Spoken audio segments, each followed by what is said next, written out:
Saran. Welcome to the second quarterly Sabha of 2017, celebrating Gurupoornima. Today we're here to honor and reflect on our Guru.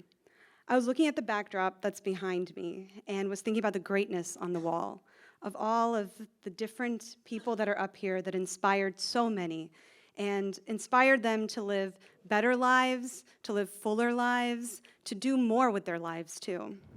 I mean, we have people from Martin Luther King to Pope Francis to all of our Gunatit Samaj that are here too. And so this is the day that, and our gurus can be all sorts of people. Gurus can be teachers, they can be friends, they can be family. But today we're going to talk about our spiritual gurus that inspire us to be better every day. We'll start today by learning about the concept of guru in Hinduism. Then we'll hear examples of devotion towards gurus from other devotees. We'll learn about the universality of gurus through the eyes of devotees that follow Amma and Prabhupada. And then we'll hear about our Guru Dinkar uncle, followed by his blessings, Guru Pujan, and then dinner. So first, I'd like to introduce Hiralben, who's recently moved to Chicago from Bombay. She majored in journalism and has a master's in marketing and worked for many years with some of the giants in advertising in India. She then left all of that to pursue her passion, which was yoga, and now is a full-time yoga instructor and our personal yoga guru as well. She'll be speaking today on the history of gurus in Hinduism. Please give a warm welcome to Hiralben.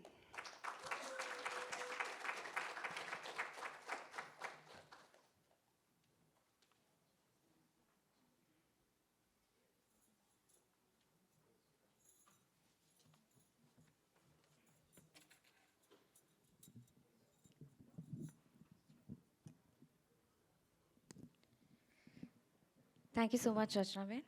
Sahajanand Swami Maharaj ni jai, Saune Mara Jai Samnarayan. Sure, if you can help me.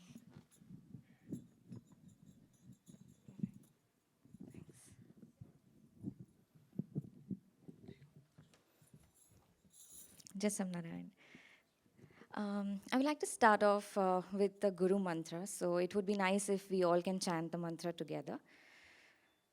Om Guru Brahma Guru Vishnu Guru Devo Maheshwaraha Guru Sakshat Para Brahma Tasmai Shri Guruve Namaha. Thank you so much. The meaning of this mantra is that teacher is the creator, teacher is the sustainer, and teacher is the destroyer of evil or bad. And to that very teacher, we salute. Dinkar uncle ne jai Saunarayan. Let's move on to the word guru, the concept of guru. If we break it down, gu means darkness and ru means dispeller. That means guru is dispelling darkness. Darkness is nothing but the absence of light. Light gives us clarity. We want to see everything that in its true form in the presence of light. We can see things clearly only because of light.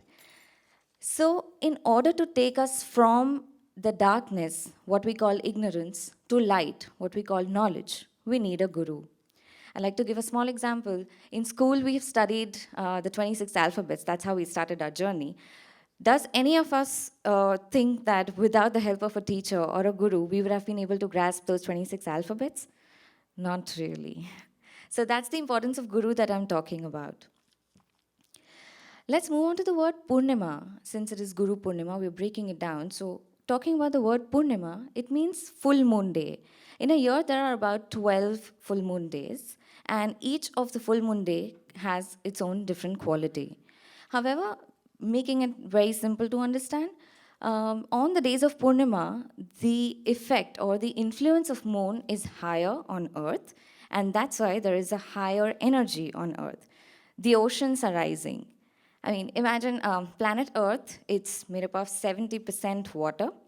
So, and even the human bodies, for that matter, are made up of 60% water. So this is not coincidence.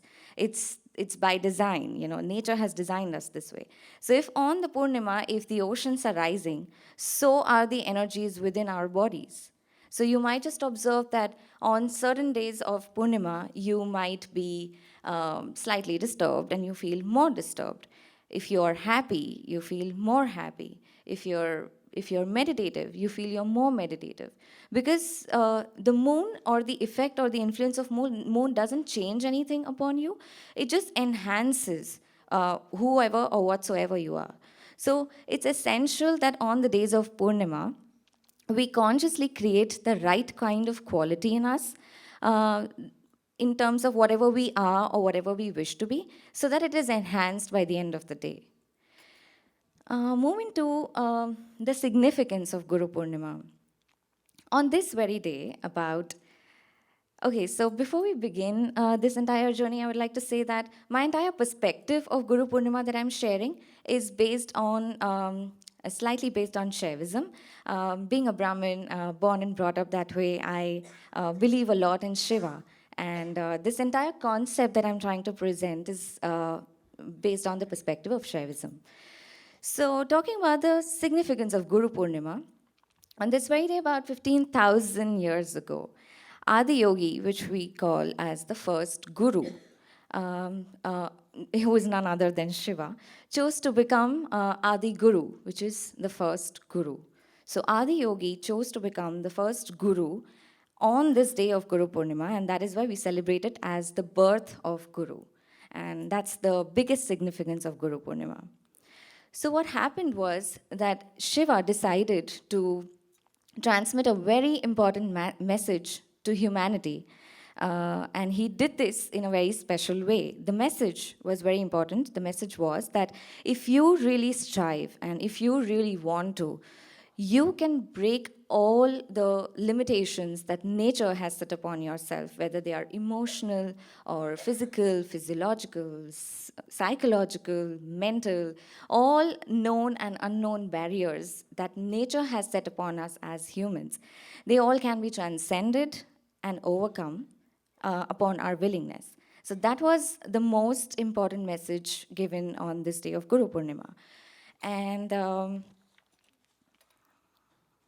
that's why we also call Guru Purnima as the day of liberation, because the important message of liberation was given on this specific day. Let's move on to knowing Shiva a little bit. Of course, everybody has different perception, understanding of Shiva.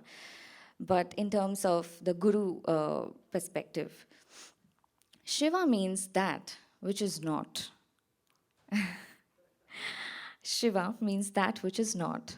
That is the womb from which everything is born, and that is the oblivion to which everything is lost once we die, of course.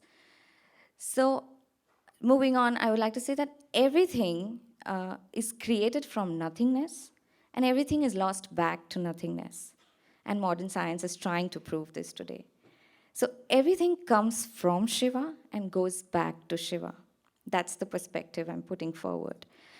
So back then, Adi Guru, Shiva, gave scientific methods. He was not philosophical about it. He gave scientific methods to humanity for liberation. He said that there are 112 ways to liberation, because there are 114 chakras or energy centers within our body, out of which 112 are within the physical body and 2 are outside the physical body, and very difficult for humans to achieve or activate, which is why there are 112 ways through which humans can actually achieve liberation. But how did this message really reach us? I'd like to show this through a small video. Let's play the video.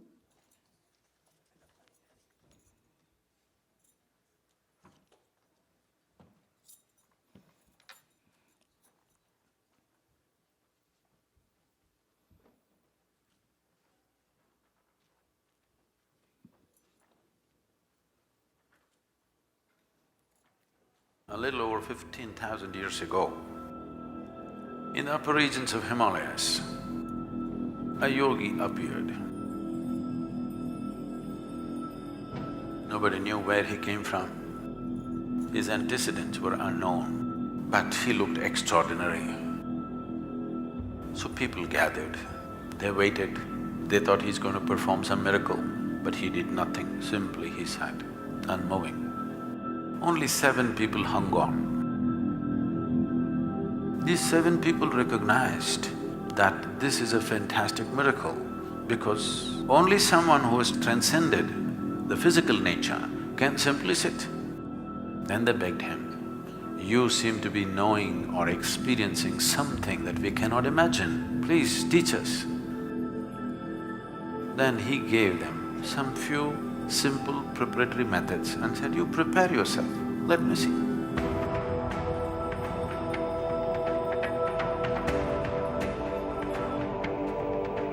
They went on preparing themselves.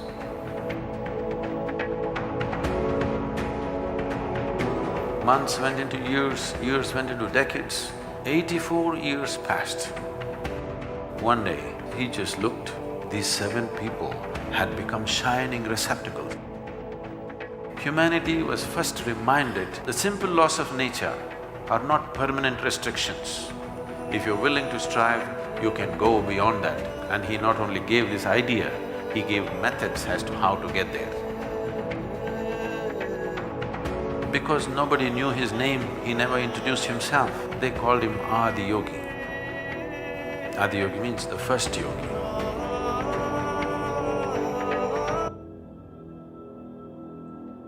When Adi Yogi transmitted his knowing 112 ways, the 7 disciples that he had, the Saptarishis, he divided this into 7 parts of 16 each. So each one of them learned 16 ways of reaching to the ultimate. The lore says it took 84 years to learn this for them. In these 84 years, he was not just their teacher, slowly he became their everything. When they grasped these 16 ways, he told them, "It's time to go. You have to go and share this with the rest of the world." When they were just about to leave, he said, "But what about the Guru Dakshina?" It is not because the Guru needs the Dakshina, it is just that the Guru wants him to leave with a sense of offering something precious. Because in a state of offering, a human being is at its best. So, Adiyogi, Shiva asked for Guru Dakshina. These 7 people were bewildered. What to offer him? What have they got that they can offer him? Agastya Muni said, "I carry 16 gems within me, the most precious kind.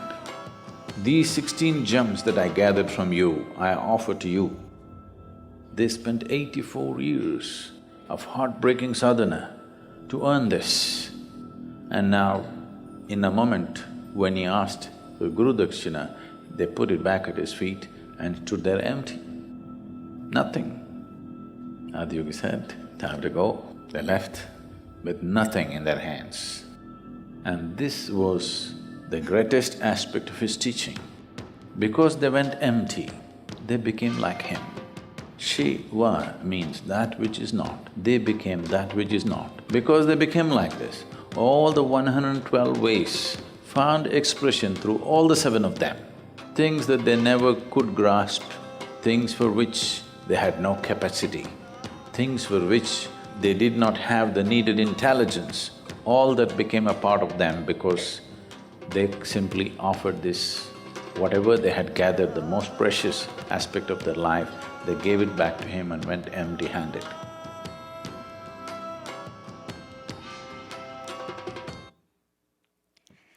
Okay, coming back. So, as we saw, Shiva not just gave the Saptarishis an idea, but also a method of achieving liberation. So that was the knowledge, and that's the knowledge that just got passed on from since generations. So, point being that nature has imposed upon so many kinds of limitations, physical and mental and environmental, physiological, so many, known, unknown, all of those. But without the necessary tools like understanding, consciousness, wisdom, and balance, we cannot really achieve liberation. And that is why we need a guru. So that is the conclusion that I want to come to, that without Guru, we cannot achieve liberation. These are, you can read up on the slide about the different dimensions that Shiva had explored. These are the different dimensions of limitations that we all exist with. Physical and mental, emotional, as I said. And there are different ways to achieve liberation, but I'm not getting deeper into that. Moving to the conclusion that Adi Yogi explained all of this in great detail 15,000 years ago. And this was only possible because he chose to become from Adi Yogi to Adi Guru on this very special day. Thus, it is to this knowledge and to this truth that we worship in our Guru. And the conclusion is that Guru is a limitless possibility. Guru is just a limitless possibility. I think that entire statement, says it all. It's just upon us how to explore our Guru. So the grace of our Guru is always upon us. It's just that we have to be more conscious about it. And we must not expect the grace of our guru to fulfill our plans. The grace is designed to fulfill the purpose of our lives. That's how we should take it. And lastly, I think, there's always this question that keeps on arising. What is it that we can do for our Guru? Our Guru does so much for us. What is it that we can do for our Guru? And I think Guru always wants the Shishya to blossom and grow. And I think that's what we all should in our own spiritual and, other paths. We should just keep on growing and keep walking on the path as shown by our Guru. Thank you so much. Sajanand Swami Maharaj Ni Jai.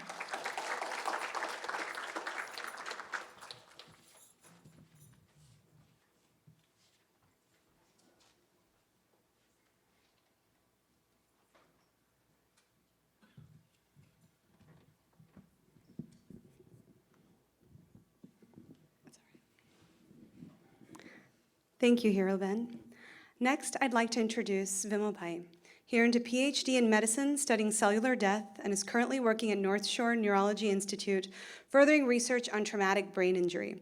But today, he'll be speaking on the devotion of devotees towards their Guru and those extraordinary examples.